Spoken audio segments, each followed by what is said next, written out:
Alright, what's going on, guys? Back here with another video, and it's not really going to be about the car, but it is going to be about the car because we just went and got a deionizer. Now, I did a lot of research on this. I've been wanting to add one to my arsenal for a while because I was just running off of regular, city water. And for those of you who don't know or may not know or kind of have somewhat of an idea of, the water that you use to wash your vehicles, if you get water spots on your car, which I'm not sure if the camera is going to be picking some of that up, this isn't really the best example unless it would have rained. You would see a lot of water spots, but maybe you guys are dealing with some water spots, and maybe you guys have watched some videos on how to get rid of water spots. Here's a prime example right here. So there's a prime example of a water spot, if you guys can get that. Now, that comes from minerals in the water, and so what happens is you have a TDS level, which stands for total dissolve solutions. In the water, the metals, you have potassium, you have chloride, you have metals and minerals in the water that need to be broken down. So one way to do that to make your water better is a softener and a filtration system. So this is a water softener. I actually don't use salt. A lot of them are salt based.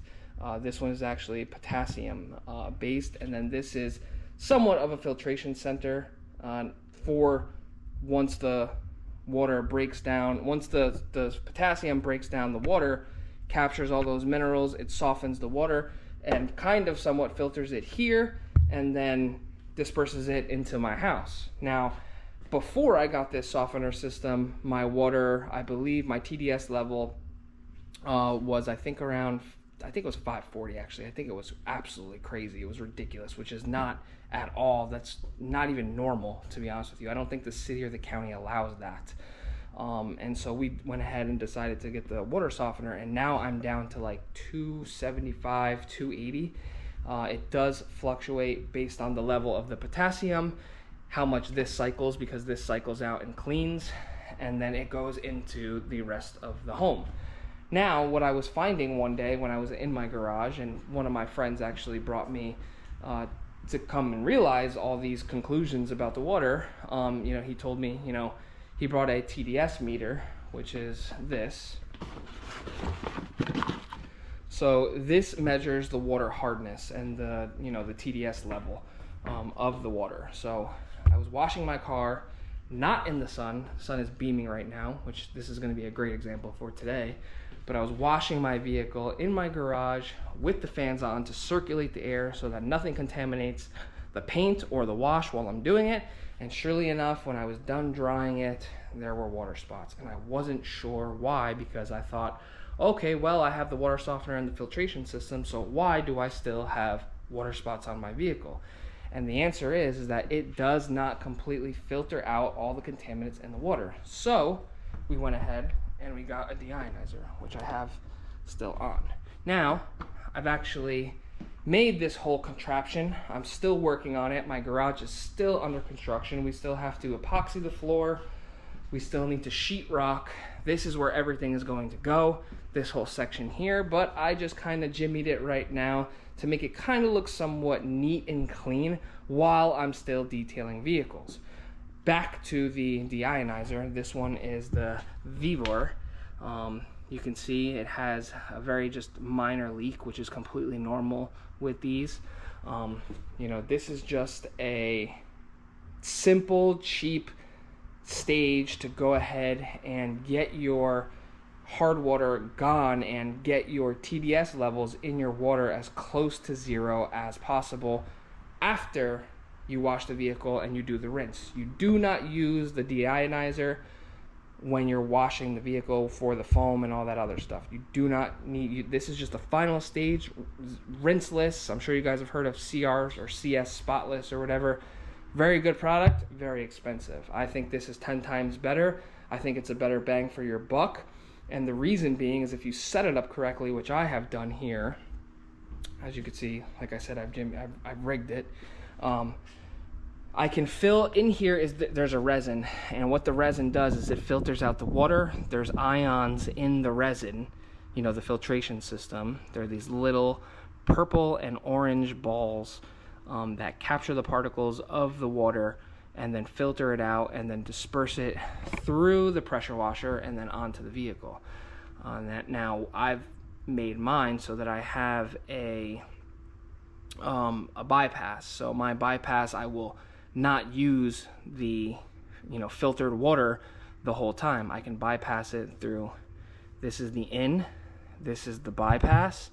I can turn this bypass off and turn this one on to go straight into here, and then bypass through that hose and then through my actual pressure washer. Now, this could look a lot cleaner and a lot better. I'm just experimenting with this at the moment, but for now, what I'll do is I'll show you guys after I move some of these toggles, turning the water on and off from the hard system to the filtered system, we can now see the difference. So let me go ahead and get a nice setup really quick. I'll get a bucket, which I have right there. We'll go ahead and put the unfiltered water in the bucket. We'll measure the TDS level, and then we'll go ahead and throw that stuff out and then turn the toggle on so that it goes through the deionizer, the filtration system, through the pressure washer, and then into the bucket, and we will see what the TDS level is from there. All right, guys, so we got our bucket. We're gonna go ahead and turn my water on. Now, keep in mind, this can only handle a certain GPM, which means gallons per minute. So you can't have like 5 or 10 gallons per minute running out of your spigot. You need to go ahead and measure that. So I bought this Restmo meter to keep track of my gallons per minute. So we're gonna turn this on. The water is on. We're gonna turn this on. And it is on. As you can see, it's starting to read now. Now I have to just keep watch of this. I have a good idea of where this is. 2 GPM, 2.5 GPM max this filter can handle in order to get it to 0. We want anything under 20. I actually debated this last night. I thought it was anything under 50, but it is actually under 20. My friend was right. So we're gonna keep an eye on that. We're gonna go ahead and let's check and see what our, we actually don't need this. We'll take that out. And let's go ahead and see what we get on the TDS level filling this. Right now, I'm running about 1.6 to 1.9 I saw it go to, I think, which is pretty good. We're just doing a test, and this should be enough to go ahead and at least get a good measurement. So let's go ahead. Let's take our meter. As you can see, it has the purities of what's good to drink, what's acceptable, and what's not. We'll go ahead and turn it on. We'll take our top off and we'll measure this. So this is going to read at, looks like we're at 277. So that is not ideal for drinking. It's acceptable, not for me. But let's go ahead, clear that out, turn this off, and I'll dump this water out. I'll show you my bypass. So that's running through the bypass so that it's not filtered. I'm gonna show you guys how I turn that off to get the filtered water to go through the deionizer, and then we'll see what the reading is. All right, guys, so I just went ahead and I emptied out the water. So now what I need to do is I need to turn this off, this bypass, right? So this bypass needs to be turned off, and that is done through here. So this I'm going to turn off so that nothing comes in through there. So we're going to turn that one off. This one is going to go on because this one is closed, as you can see. So we're going to turn it to on. And as you can see, I'm starting to create a leak down here. It's going to go through here, and then it should be filtering out. I'm going to let the water run a little bit to go ahead and just clear it out, you know, the water that was in there, because you do have to do that. Shouldn't take anything but maybe 10-15 seconds. So we're just going to let that clear through. Hopefully get that nice 0 TDS level. That should be good enough right there. Let's fill our bucket.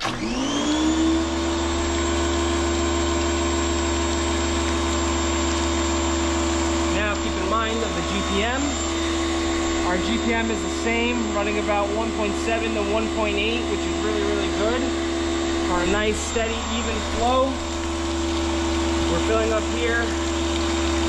And we are going, now the water looks a lot cloudier and murkier, which is kind of crazy to me. So the water actually looks worse than the non-deionized water, which is crazy to me. As you can see, this water looks absolutely horrible. I don't know how this is possible. If the meter's at 0, let's check it out. Look at that. We're between 1 and 0 parts per million. Absolutely crazy. Taking that all the way down from, what was it, 277? Absolutely crazy. This system 100% works. I think this is one of the best systems that you can get. Reason being is I think it's the best bang for your buck. The CR or CS Spotless, whatever it's called, I think just the actual stand and the cartridges, that's I don't think it comes with the filter. I think it either comes with the wall mount or with the little stand that you can push. I think it's $500, which is absolutely insane to me. I think I could be wrong about that. I think it might actually come with the resin in it and the filters, but still, to pay $500 when I can pay $129, you know, for this setup. Now I know the prices on these are fluctuating like crazy, so you know, and I've also seen these at $299.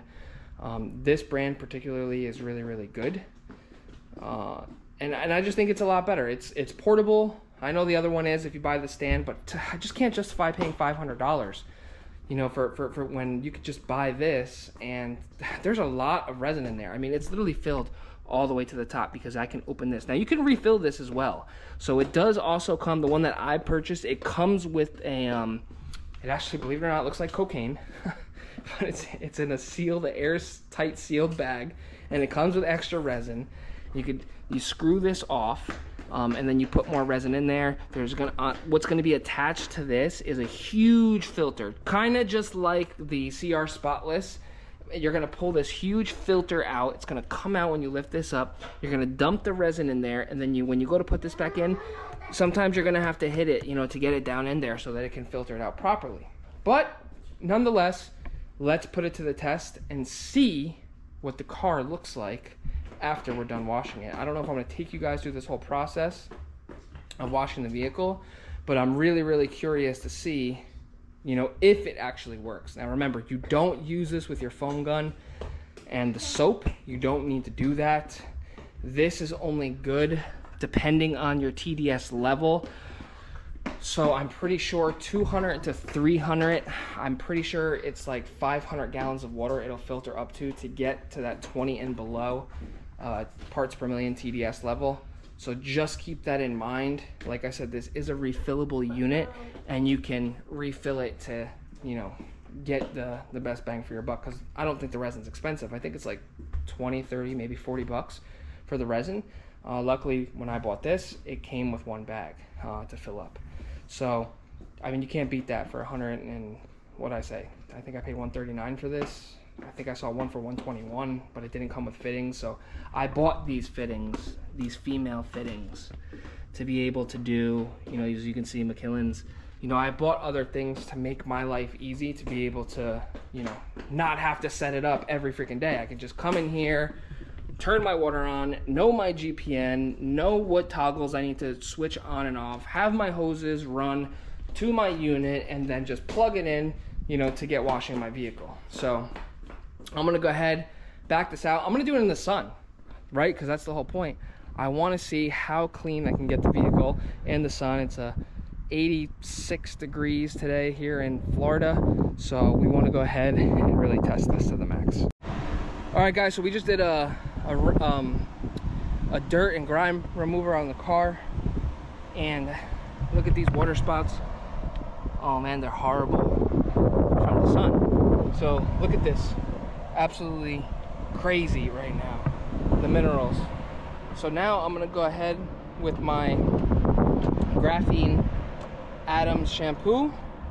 I'm not doing a mitt or anything on this. It's just gonna be literally touchless. And I want to see the results I get. You can see the beading here, so it is beading. The ceramic coating is trying to hold off on those minerals, but even then, in the sun, it's a very, very hard time. You're technically not supposed to do this. This is not, I don't advise anybody to do this. This is just an experiment. All right, guys, so went ahead, foamed it again, and now I implemented the deionized water. This has been sitting for a little bit now. As you can see, there are no water spots. The beads are just staying and holding really, really, really strong, really, really tight. I mean, these beads, some of them are microscopic. It's kind of crazy. Ceramic coating on this is pretty intense. I think it's bulletproof. Even here on the black, it's been sitting in the sun. Nothing is happening. No mineralization. Remember, we were at 1 part per million, between 0 and 1 part per million. Now the best way to get this off, I mean, it could air dry. I could literally leave it out here and it could air dry, but I'm just not gonna do that because I just want to get it dried and put it back in the garage so all this dust and pollen doesn't get all over the car. But the best way to do it, we're gonna dry it with this. So I'll get a battery here, fresh battery, put this in, and let's go to town and dry this puppy, and I'll let you guys know what it looks like afterwards.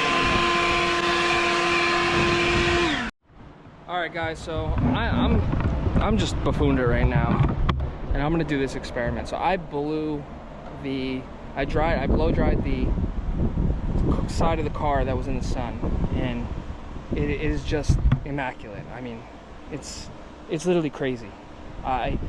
You can see when you're blow dry. So on the other side, before I get into this side, the other side I'm gonna leave it. I'm not even gonna dry it. As you can see, there's still no water spots. It's just drying naturally. These have not turned to water spots yet. I don't think they're going to, considering they're at 1 to 0 parts per million. I'm just gonna let this side air dry. I'm just gonna see what happens. Not even the wheels, nothing's dried, right? This side I blow dried. It literally looks like I wiped this car down and took like a ceramic spray to it. It's insane. It's literally insane. The wheels look brand new. It's crazy to me. The cool part about it is, as you're blow drying, when certain areas of the vehicle get hot, for example, the roof, I was blow drying the antenna here. As the water was coming out of the antenna and hitting the hot roof, it was literally, you see it just evaporate. It's insane. Same thing with the window. I cannot believe it. I mean, I have washed this car 100 times outside in this freaking Florida sun, and never ever in my life have I ever gotten the window this clean. It's insane. So now here's the caveat, right? Obviously the resin's in there in the filter. This is a first time use for this, so obviously I'm gonna get the best results. As I continue to use this, I'm curious to see how it's going to work and pan out. Now I'm gonna keep you guys updated on the other side to see if that will dry out completely on its own without blow dry. I mean, you can see it's drying. It already looks like it's drying pretty quick because it's windy right now. So, but it is looking really good. I might even just turn the car around and let it and see what happens there. But I mean, the facts are the facts, right? 277 parts per million versus 1 to 0 parts per million on a dry. You're not going to get any water spots. You're not going to get any contamination. You're not going to get any mineralization, nothing. This is a game changer. I highly recommend it. Now, if this is going to work like this in a month, we'll see. It depends on how many washes we do. I think it's good up into, well, again, it depends on the parts per million. You know, it depends on how hard the water is. But this is insane. I mean, there's no, even when you dry it, you know, without the filtration system, you figure you dry it quick, you know, get it done. Even drying it with a rag, it's not. Now, if I wanted to step up my game, with drying it and really getting a nice slick shine and a clean finish, which I'll do on another video, but I would have taken like a bead sealer or a sealant or a ceramic spray, sprayed it wet, rinsed it again, and then dried it to put extra protection. But I cannot, you can't beat this. So I highly recommend, if you are a DIYer or a weekend warrior, or if you're just trying to get into detailing, I highly recommend, you know, one of these. You don't even need a pressure washer either. You can use just a regular hose, you know, if you want. And look, here's the crazy part. This is the hose water. You can see all these contaminants in here. It's insane. This is the filtered water with the deionizer. So really, really crazy. I mean, look at this. You guys can see this is drying while I'm here chit-chatting with you and showing you guys the results. I mean, even on, there's no water spots forming. None. This is all going to dry the same as the other side, just without a blow dryer. So crazy, crazy, crazy. I highly recommend it. If you guys have any questions, comments, concerns on what I did, how I did it, I'll try to link some of this stuff below in the description. I am not the best with that. I apologize. I know I say that I'm going to link it in the description below, and I always tend to forget, so I do apologize. But if you guys have any questions for me, or you want to comment on this, or if you guys have anything that maybe I missed or skipped, or maybe something I can add, I'm pretty open-minded. I'm not one to debate. I take criticism really, really well. So I'd be open to getting anybody's feedback, you know, just to make me better, you know, at keeping this car clean. And then you guys know what we bring to the channel. I clean a lot of Type Rs, a lot of Hondas, Acuras. So love to get your feedback on this one. Other than that, guys, I hope everybody had a great weekend, and I will catch you guys on the next one. Ciao.